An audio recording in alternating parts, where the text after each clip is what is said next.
Hello everyone, welcome in today's video.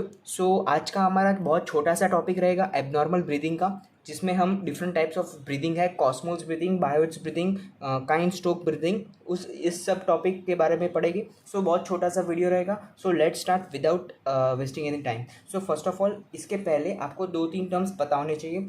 What is apnoea? Apnoea का मतलब होता है टेम्पररी स्टॉपेज ऑफ ब्रीदिंग। ठीक है, it's not a permanent but about 2-3 seconds का एपनिया मतलब stoppage of temporary stoppage of breathing. Second word आता है ब्रेडिपनिया। जैसे कार्डियोवैस्कुलर सिस्टम में होता है ब्रेडिकार्डिया, सिमिलरली रेस्पिरेटरी सिस्टम में होता है ब्रेडिपनिया मतलब डिक्रीज रेस्पिरेटरी रेट। सिमिलरली जैसे टैकीकार्डिया होता है, रेस्पिरेटरी सिस्टम में होता है टैकीपनिया मतलब इंक्रीज्ड रेस्पिरेटरी रेट। पहले पीरियोडिक ब्रीदिंग का मतलब क्या होता है? Periodic breathing is a type of a breathing जहाँ पे apnoea is followed by the hyper ventilation. मतलब कुछ सेकंड के लिए सब्जेक्ट एपनिया में रहेगा, मतलब ब्रीद नहीं करेगा, and suddenly he will hyper ventilate. देखो क्या लिखा है, it's a cyclic repetition of the apnoea and the shallow breathing that is a hyper apnoea in the normal individual. इसका सिंपली मतलब यही होता है कि apnoea is followed by the hyper ventilation. ठीक है, और अगर ये पीरियोडिक ब्रीदिंग एबनॉर्मल कंडीशन में होती है,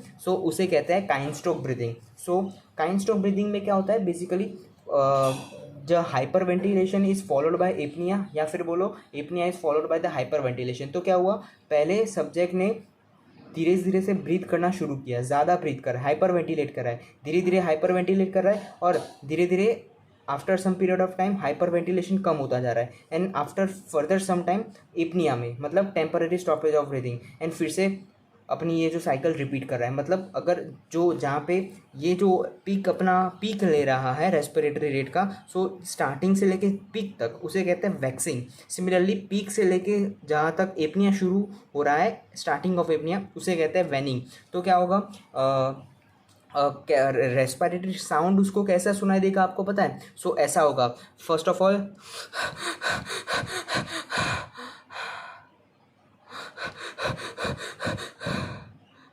ऐसा कुछ अपन को पीरियोडिक ब्रीदिंग या फिर काइंड स्ट्रोक ब्रीदिंग में रेस्पिरेटरी साउंड सुनाई देता है। ठीक है, इसके कॉजेज क्या हो सकता है? इसके causing there are many cause, but some important causes cardiac failure, severe cardiac failure and renal failure lead to this type of a kind stroke breathing. ठीक है, ये ब्रीदिंग क्यों होती है, दिस एबनॉर्मल ब्रीदिंग क्यों होती है?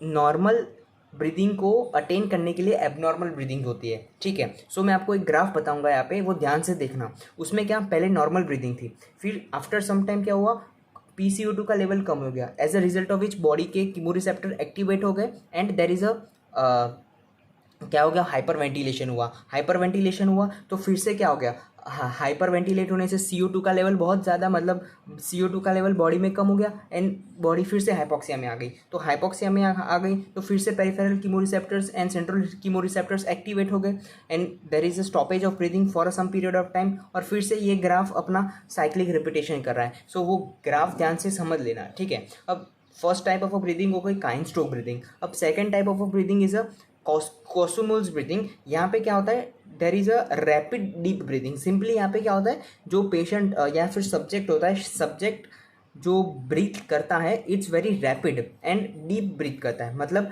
टैकीपनिया with a hyper ventilation, tachypnoea with a hyper apnoea. Hyper apnoea मतलब डीप ब्रीथिंग।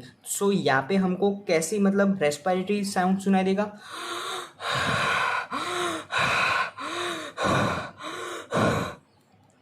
ऐसा कुछ हमको एबनॉर्मल ब्रीदिंग की रेट सुनाई देगी। ठीक है, तो इसके कॉज क्या हो सकता है, diabetes, keto acidosis, uraemia, sepsis and lactic acidosis. This are some of the causes of a Kussmaul breathing, जहाँ पे जो सब्जेक्ट होता है डेप्थ में ब्रीथ करेगा एंड रैपिड डीप ब्रीदिंग करेगा। ठीक है, अब बात करते हैं बायोट्स ब्रीदिंग या फिर एटैक्सिक ब्रीदिंग।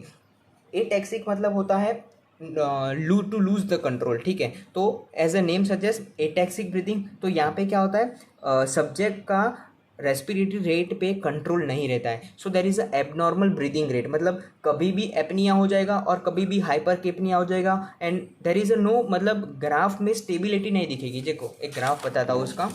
देखो यहाँ पे क्या है, यहाँ पे there is no fix pattern, cyclical changes fix नहीं है यहाँ पे। कभी पेशेंट या फिर subject hypercapnia, hyperventilate करेगा, थोड़े टाइम के लिए एपनिया करेगा, कब कौन सा कंडीशन आएगा दैट्स नॉट पता नहीं चलेगा हमको। तो ऐसा कब होता है, in many case of a neurological disease में हमको बायोट्स ब्रीदिंग मिलते हैं। So abnormal breathing pattern is seen and mainly occur in the patient with a neurological disease. तो इसके कॉज क्या आएंगे, obviously neurological disease like spinal meningitis, head injuries etcetera etcetera. So this were the three important थे, that is a Cheyne Stokes breathing, कॉस्मोल्स breathing and Biot's breathing. ठीक है, अब बात करते हैं what is a sleep apnoea syndrome.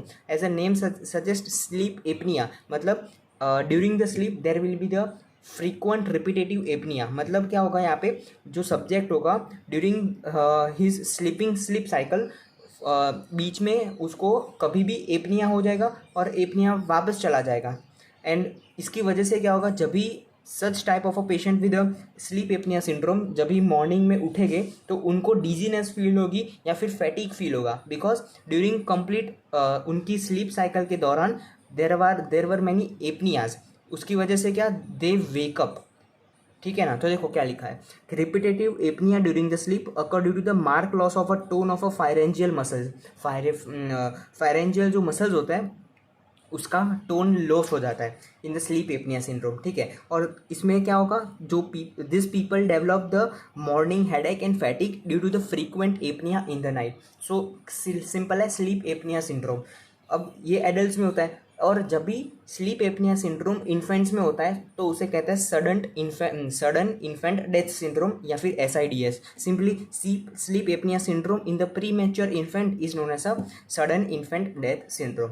अब बात करते हैं sixth abnormal breathing, that is a Ondine curse. अब देखो ये it's a Greek mythological studies में इसका जिक्र किया क्या है कि यहाँ पे ऑनडाइन कर्स में क्या होता है, basically the subject loss the autonomic control of a breathing but yes it remains, मतलब वॉलेंट्री कंट्रोल लेता है ब्रीदिंग पे। हमको पता है रेस्पिरेशन के दो कंट्रोल है, एक तो ऑटोनॉमिक एंड एक तो वॉलेंटरी। हम वॉलेंट्री कंट्रोल कर सकते हैं, पर इस कंडीशन में क्या होता है, ऑटोनॉमिक कंट्रोल लूज होता है, हो जाता है। इसका मतलब क्या, मतलब अगर हमको है ना पेशेंट को कॉन्शियस रहना पड़ेगा ब्रीदिंग मेंटेन करने के लिए, और अगर सब्जेक्ट स्लीप में चला जाएगा, मतलब अगर सो जाएगा, then the voluntary control of a respiration will be lost and ultimately death हो जाएगी। सो क्या होगा, some patient with a brain injury lose the autonomic control on breathing but yes they retain the voluntary control. मतलब such patient have to क्या कर, उनको है ना, मतलब